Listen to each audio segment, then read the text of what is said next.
अधिकारी या ठिकाणी सरासोबतच कार्यरत आहे. आपल्याला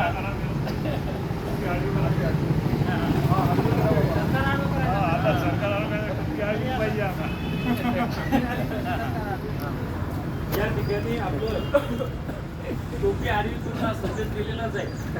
आपल्या सर्वांसाठी एक अतिशय महत्त्वाची गोष्ट या ठिकाणी लक्षात घेण्यासारखी आहे की सरकार हे ज्या पद्धतीने नोकऱ्या प्रोव्हाइड करते त्या पद्धतीने त्या नोकऱ्यासाठी त्या सेवेसाठी सुरक्षा सुद्धा देणं त्याचं कर्तव्य आहे.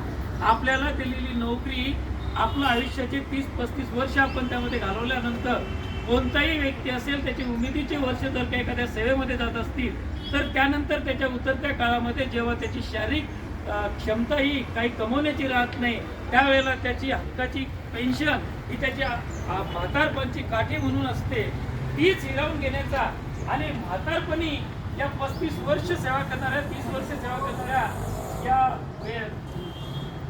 नोकरांना सरकारी कर्मचाऱ्याला निराधार करण्याचा हा डाव शासनाने 2005 साली आखला. तो सतत त्यांनी आपल्या अतिशय कुशलतेने राबवला. आज मात्र आपला हा कर्मचारी एकवटलाय. सरकारचे धाबेदार आणलेले आहेत. स्वतः ते पेन्शन घेत आहेत, स्वतः पगार घेत आहेत. आपल्या आमदाराचे हे भत्ते जे असतील ते वाढवत आहेत.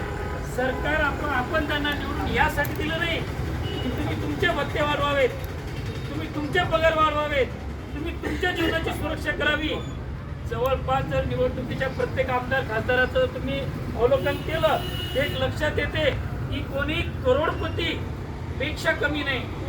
जर अगोदरच ही करोडपती सरकारमध्ये बसलेले असताना जर अशा लोकांना पुन्हा याच आपल्या टॅक्समधून जाणाऱ्या पैशातून सरकारी तिजोरीतून पेन्शनची सुविधा होत असेल तर आणि त्यासाठी जर का शिकलेला सुशिक्षित ज्ञानी आणि ज्ञान देण्याचं काम करणारा शिक्षण क्षेत्रातील हा विशेष वर्ग जर का मूग मिळून गप्प बसला तर या सरकारला ते भावेत.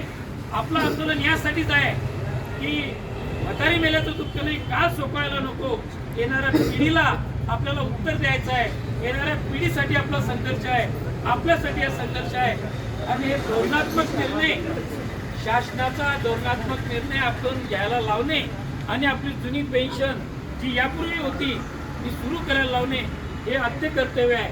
एक शासनाने सांगितल्याप्रमाणे 1,15,000 कोटी हा कर्मचाऱ्याच्या वेतनावर महाराष्ट्र